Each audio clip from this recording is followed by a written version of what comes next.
Radio Publique Africaine.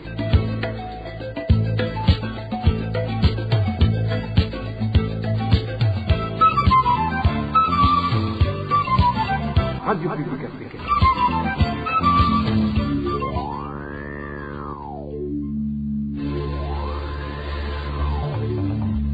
C'est le moment de suivre le journal parlé en français. À la présentation, Émile Nivasumba. Nous sommes le 11 janvier 2022, les titres de cette édition.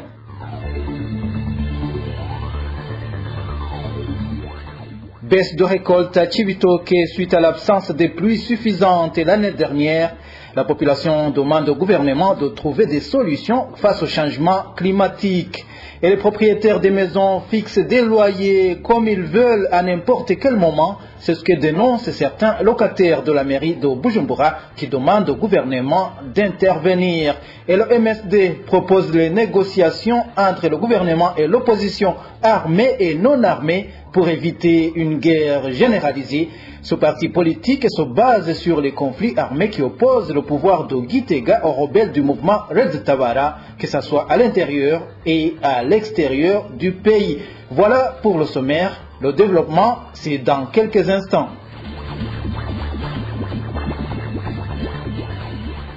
Page de sécurité. Pour commencer, un réfugié burundais a été grièvement blessé. Des coups lui ont été infligés par des gardiens de vaches dans le camp de Nakivale. Nous sommes en Ouganda. Des vaches étaient en train de paître dans les champs de ce réfugié, selon les témoins. Les auteurs du forfait ne font pas objet de poursuite pour le moment. Les détails avec Elvis Nyomongere. Le réfugié burundais tabassé jusqu'à l'article de la mort est connu sur le Sirino de Gasongo. Il habite pour le moment dans le cas de Nakivale en Ouganda. Des sources proches de Nakivale indiquent qu'à 19h du soir, Gasongo a vu le berger d'un nommé Jovia faire prêter ses vaches dans le champ de maïs malgré ses protestations. Ces gardiens de vaches, au lieu de les pousser hors des champs de maïs, se sont ris sur Gasongo et le frappaient fort.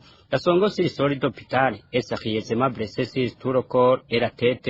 Les dents de devant ont été arrachées. La victime a été conduite à l'hôpital par des militaires qui le trouvaient en succombe dans les champs de maïs. Les mêmes sources ajoutent qu'il s'agit d'une récidive puisque des vaches étaient allées prêtre dans les champs conduites par les mêmes bergers. Des informations recueillies sur place par d'une volonté des voisins de chasser ces réfugiés fait installer dans les propriétés. Les réfugiés burundais du cas de Nakivale sont pour le moment pris de paix et de se demander s'il n'y a un agenda caché derrière ces agissements, car ce n'est pas pour la première fois que les réfugiés soient victimes de violences physiques. Les réfugiés demandent une sanction sévère à l'auteur de violences commises contre les Gasongo, en plus de se faire soigner et de le dédommager de la destruction de ces champs. Les mêmes réfugiés qui exigent la silence de sa sécurité. Vous saurez que les auteurs de ce crime sont à liberté. Je vous le disais dans le titre, des négociations inclusives entre le gouvernement burundais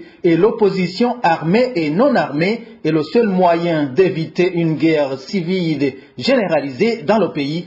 C'est du moins le contenu d'un communiqué de presse du parti MSD. Le mouvement pour la solidarité et la démocratie indique aussi que la violation par le CNDD-FDD de l'accord d'Arusha a replongé le Burundi dans une guerre. Aimable Nishimwe pour plus de détails. Le parti MSD fait savoir que la violation de l'accord d'Arusha et l'instauration d'une terreur politique faite par le CNDD-FDD a replongé le Burundi dans une guerre. Dans son communiqué de ce lundi, le parti MSD indique que le quadrillage du pays par la milice Imbonerakure, l'emprisonnement illégal des opposants et les assassinats, sans parler de la contrainte à l'exil de plusieurs Burundais, n'ont pas brisé l'esprit de la résistance du peuple. Selon le MSD, c'est cette injustice et cette violence qui ont poussé une partie de la population à prendre les armes pour combattre ce terrorisme d'État, comme cela s'est fait passer jadis. Le parti MSD donne l'exemple des affrontements entre l'armée burundaise et le mouvement de résistance Red Tabara, qui se multiplient à l'intérieur comme à l'extérieur du pays.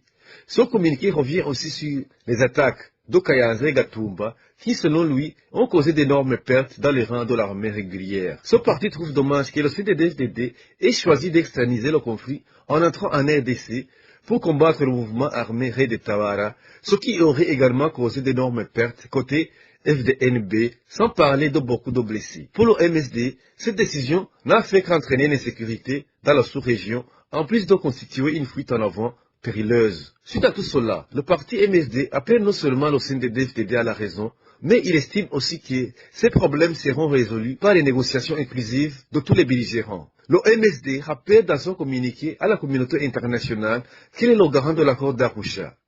De ce fait, il demande aux organisations internationales, dont l'EAC, l'Union africaine et l'ONU, d'exercer les pressions diplomatiques sur le gouvernement du Burundi afin qu'il accepte des négociations inclusives. Plus de 480 personnes ont été tuées au cours des 3 derniers mois, 72 ont été arrêtées arbitrairement et 22 cas de disparition forcée ont été signalés. Cela transparaît dans le rapport de la Ligue burundaise des droits de l'homme, Ligue ITK, publié ce lundi.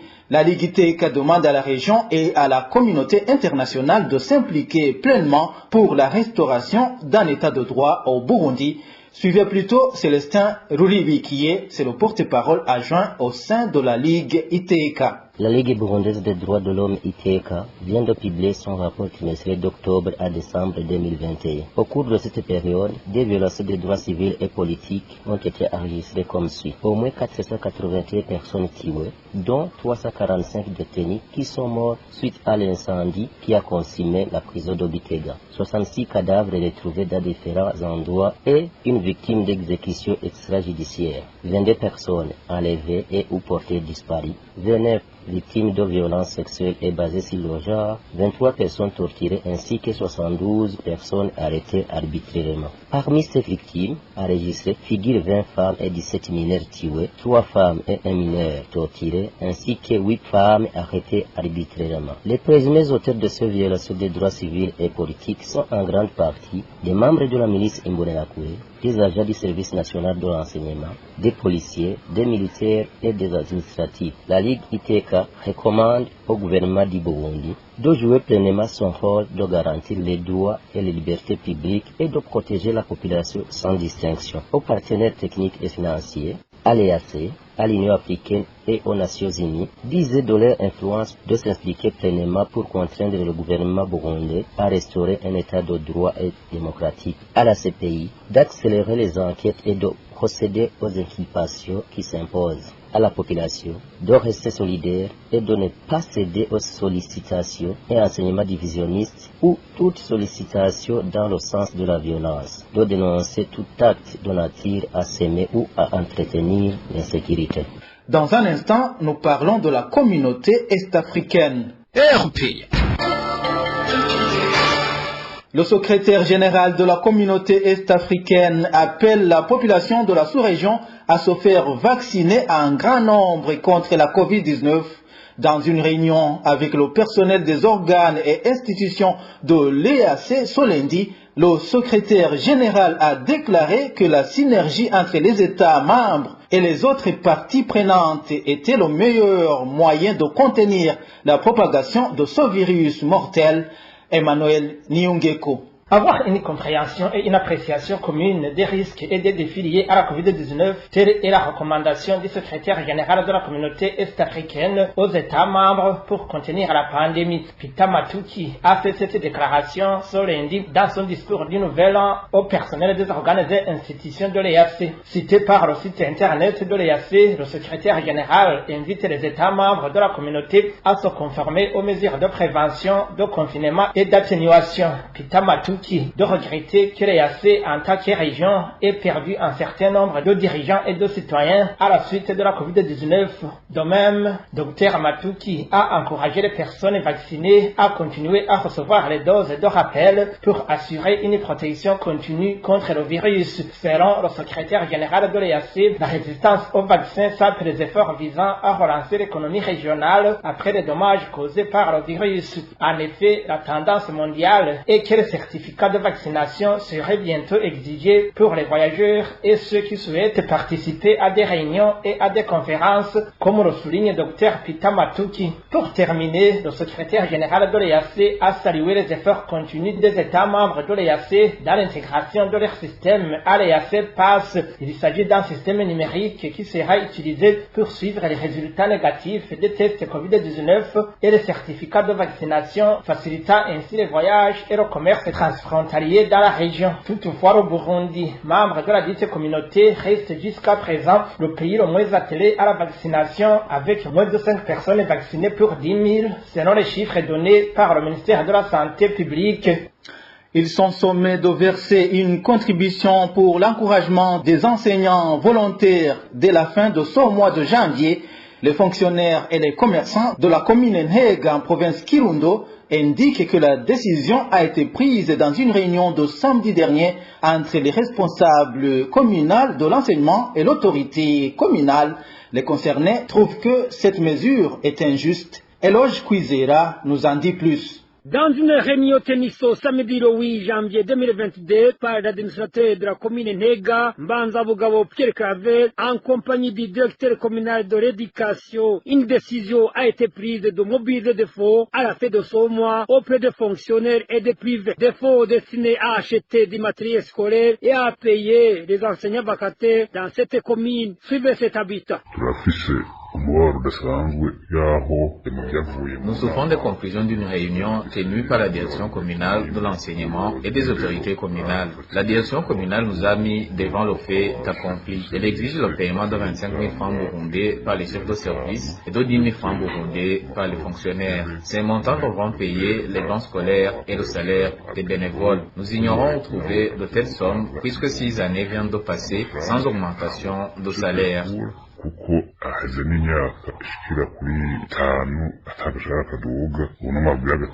Des travailleurs et des privés qui disent subir un harcèlement administratif. Les problèmes qui doivent être résolus par le gouvernement sont transférés vers la population. Nous demandons à ce qu'il y ait un plaidoyer en notre faveur pour que le harcèlement et le paiement de l'argent par le forcing soient arrêtés. Nous avons essayé de joindre sans succès Banza Bugabo Pierre Claver, de même que Vincent Desabila, respectivement administrateur communal et directeur communal de l'éducation. Dans un instant, nous nous rendons dans la province Chibitoke. Je vous le disais également dans les titres, il y a baisse de la récolte de certaines cultures en province Chibitoke suite au changement climatique qui s'est observé au cours de l'année dernière.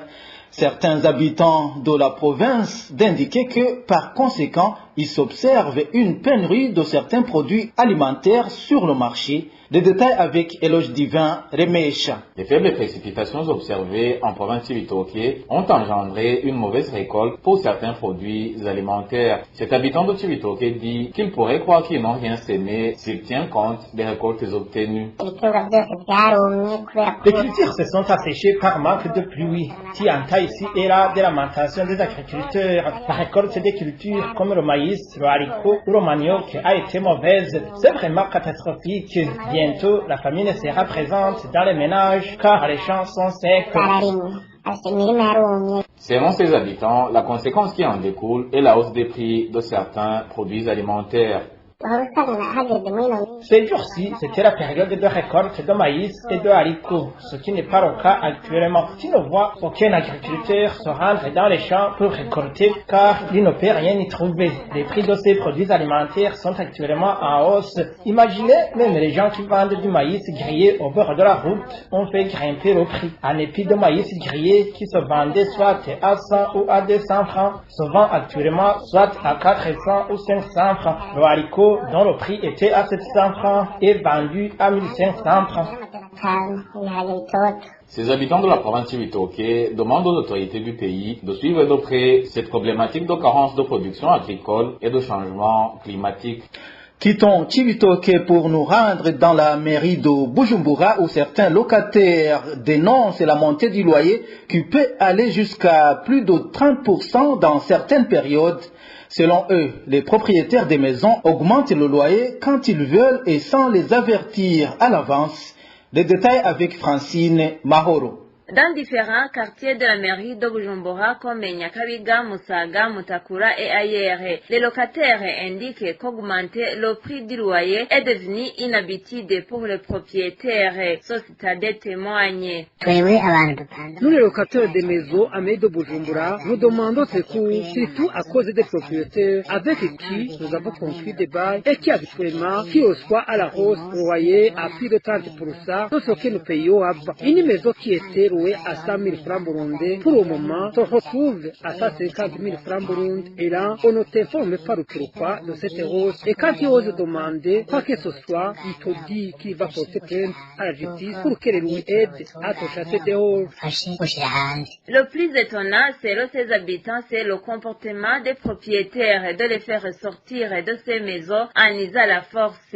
Même ce qui aide les gens à trouver ces maisons de location communément appelées des commissionnaires cause également des problèmes selon ces habitants qui demandent au président de la République de les aider. Nous déplorons aussi le comportement de ces propriétaires. Les propriétaires se disent la justice et ces derniers nous fait sortir de ces maisons sans tenir compte des accords établis entre nous et ces propriétaires à cause des pots d'eau. Nous demandons au président de la République de nous aider à résoudre ce problème. Nous vivons dans les quartiers ordinaires comme Musaga, Nyakabiga, Mutakura et ailleurs. Les loyers des maisons de location sont revus à la hausse de façon inquiétante et surtout à cause des commissionnaires. Ces derniers avaient été suspendus par le ministre de l'Intérieur, mais ils sont de retour encore. Les commissionnaires, parfois, viennent nous obliger de sortir par force en disant aux propriétaires de la maison qu'ils ont un nouveau client.